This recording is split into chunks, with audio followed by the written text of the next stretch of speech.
I'm Rosie, and before I start, I should probably just explain that I'm a startup business. I'm in the process of applying for funding and grants and things like that, so I haven't actually started trading yet. So I feel like a little bit of an imposter being here, but Stuart kindly invited me along to sort of share my experience to date of the challenges of starting up a small business. Okay, so a bit of background. I've worked in community development and conservation for several years, and in the past couple of years I've been doing a lot of voluntary work around promoting local produce and community environmental projects.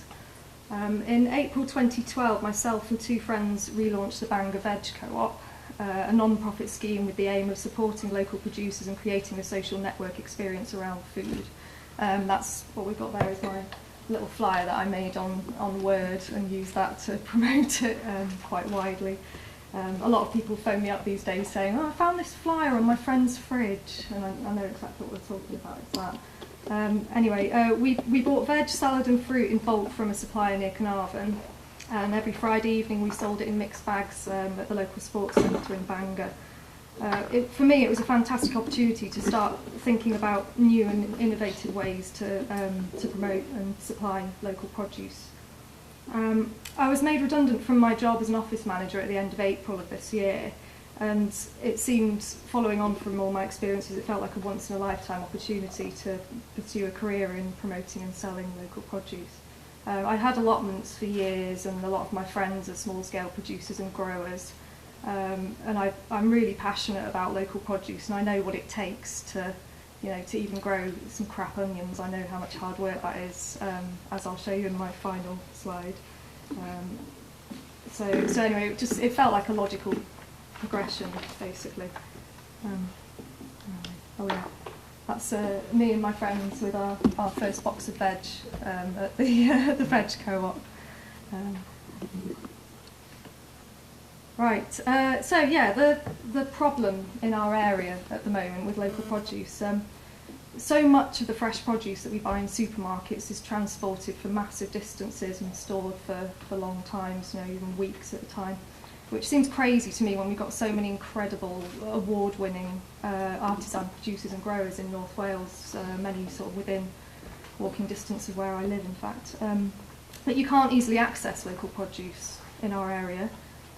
It's a rural area. People are very widely dispersed across quite a large county. Gwynedd is pretty huge and has not a massive population, and everybody's quite far apart.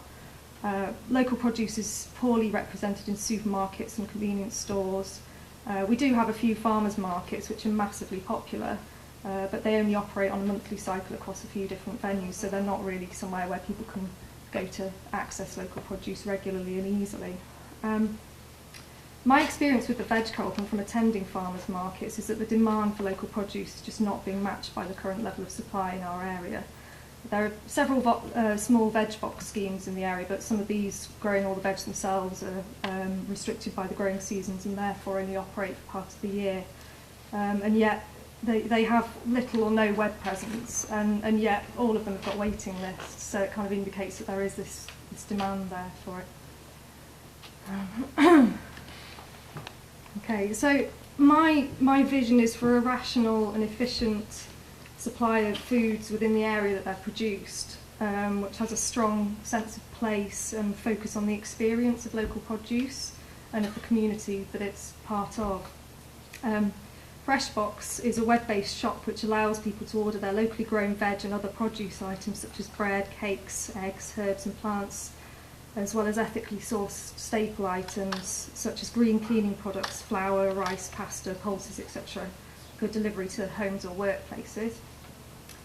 By offering a wide range of products in addition to the local produce items, the business would be appealing to a larger number of customers than a scheme simply offering veg, for example. The website will also have links to recipes, local events and discussions around sustainable production and consumption, and biogs of all the producers for traceability and transparency. Our marketing strategy will be focused around the whole experience of food, the people who make it, the environment it comes from, and the community that it's consumed within. And that is what will make us stand out from the supermarkets. Okay. Oh yeah, this is what I'm hoping my first premises is going to look like. It's quite glamorous, isn't it? It probably won't be as nice as that, to be honest. Yeah, a mate of mine is a fantastic veg grower, and he's got a big farm, and he's producing things, and but he's not retailing them yet. And it's kind of got to the point where his name's Ali, and it's when you grow a lot of stuff, but then you don't know what to do with it. It's known in North Wales as Ali Bates syndrome. It's that bad. Anyway, so the challenges in starting a small business and trying to be sustainable.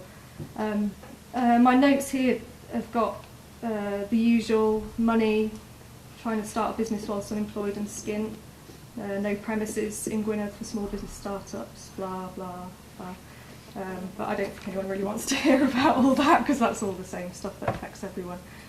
So anyway, the really interesting challenge for me has been how to measure sustainability, and the impossible task of weighing up the benefits and the negatives of different products. It's so difficult. I had no idea how complicated it could be. Plastic bags, bad, right? Okay.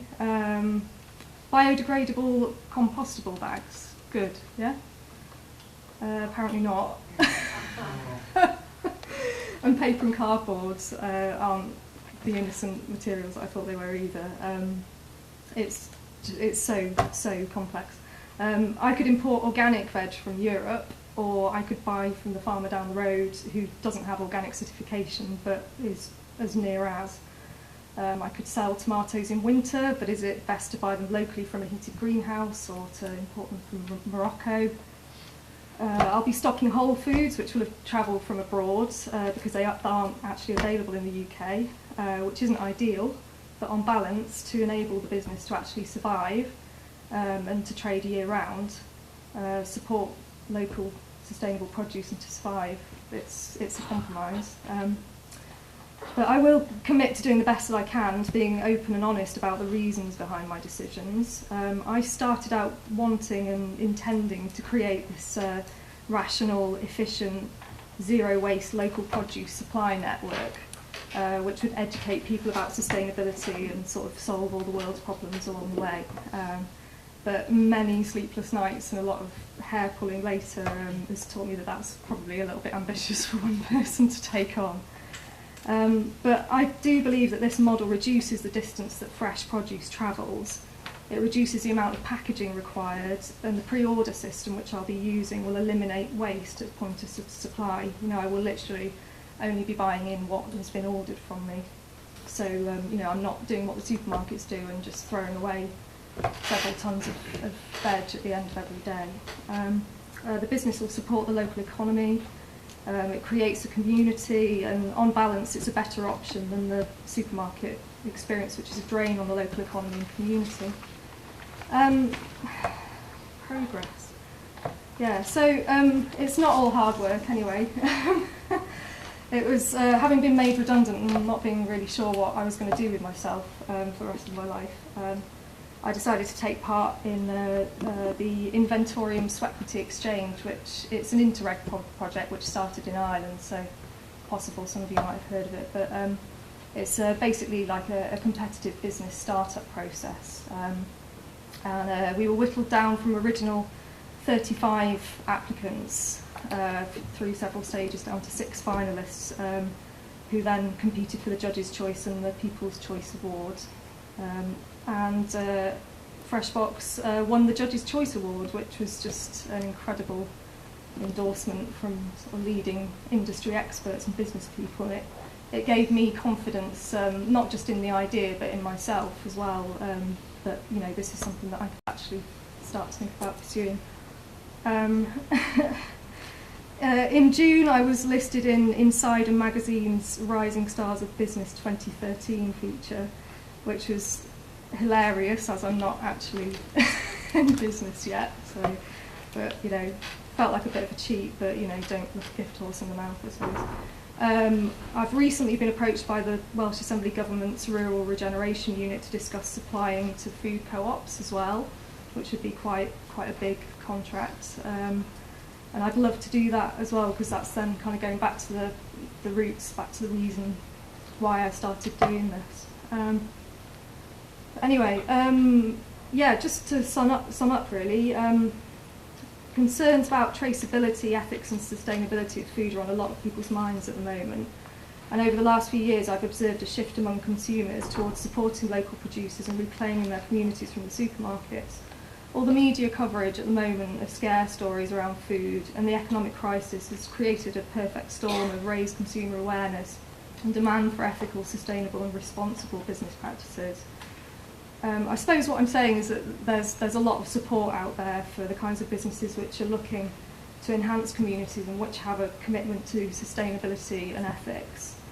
I feel that environmental excellence should be the norm for everyone, but it's not yet, not at the moment. It's still exceptional. And I really think that as well as being the right thing to do, it can genuinely add value to what we're offering to our customers. Any questions? Questions from the floor? One question. Just, it's not, thank you. Just as a, to the audience here, for everybody here, hope everyone here, hands up. It's an It interesting. depends Yeah. on what percentage you're talking about. Yeah. Yeah. So, that's, yeah. Most. Yeah. Yeah. Not all. No, some, yeah.